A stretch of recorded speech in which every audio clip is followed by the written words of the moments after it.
Okay, so as far as I'm concerned, if you handle dogs in any capacity whatsoever at your job, then you should have to have treats on your person at all times.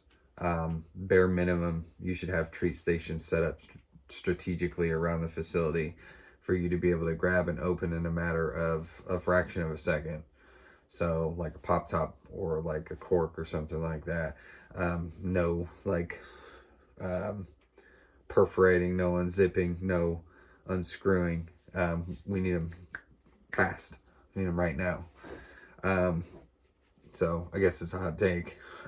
So as far as like, I was at a vet's office the other day. I was at a vet clinic, and a client there, a guardian there, had a cat in a carrier, a dog on leash, and a child with them. And as they were going into an exam room, approaching an exam room, um, I think it was a vet tech. I'm assuming it's a vet tech. Took the leash from the guardian to try to be helpful, to help with everything that she had on her hands. And of course, the dog's collar was like far too loose and could have easily just slipped out of it. And as they approached the exam room, the dog balked and dug their heels in and showed that they have no intention of going into that exam room willingly. And then it was at that point that I believe it was the vet tech. I suppose it could have been the guardian. I don't have a real clear recollection. So it was either guardian holding the cat carrier or the vet tech stepped in behind the dog and tried to basically um, move the dog um, into the exam room by just being in their space and sharing the same space and denying the dog um, a retreat. And so trying to just use the body to push the dog's body through that doorway.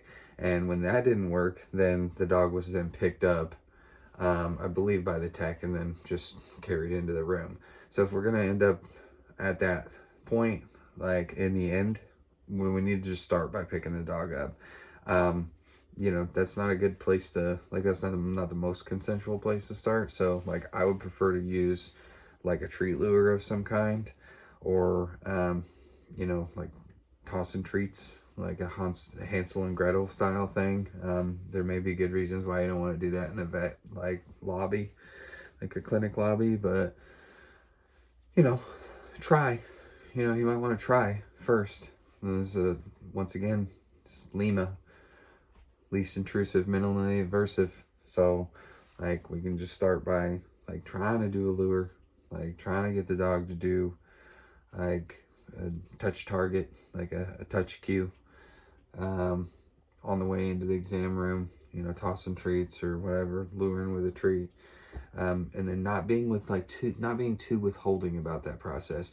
You can keep a treat lure directly in front of the dog's face. Like, you can let them like sniff it. You can let them get their tongue and their teeth on it, like as they're being lured. And you can give it up, like give it up every once in a while. Here, there you go. Let go of that one. Here, I got another one waiting for you. Right? Like, people are really withholding about their lures, and they keep it too far in front of the dog's face. The dog loses any kind of motivation to follow that. It's like, that's too much. Especially if there's something like, wonky going on, or something that's like tenuous going on around them. Then they're like, nah, it's not really worth it to me. It feels sketchy. So, if you got it right up in there, and then you can offer a few like in quick succession. It's like, oh, you did a great job taking a couple steps. Here you go. Here's another one waiting for you. That's a better strategy. Okay. But like, either pick them up from the start or try to do any of those things that I've just talked about, instead of, that whole thing was a waste of time. Like, and it was not productive. So, people, what does Ian Dunbar say? He said, oftentimes when you, something along the lines of like increased speed translates to like increased haste. So, like, I used to tell people, like, in order to hurry up, sometimes you have to slow down.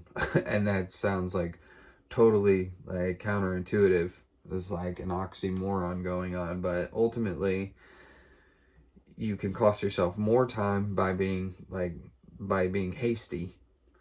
Um, so that's basically a long drawn out rambling rant about that concept at the 11th hour. So if you made it through, I appreciate it. If that helped you or gave you some ideas, I would be surprised. But even if it's just one person that I'm reaching, then that'd be great. Okay, thanks.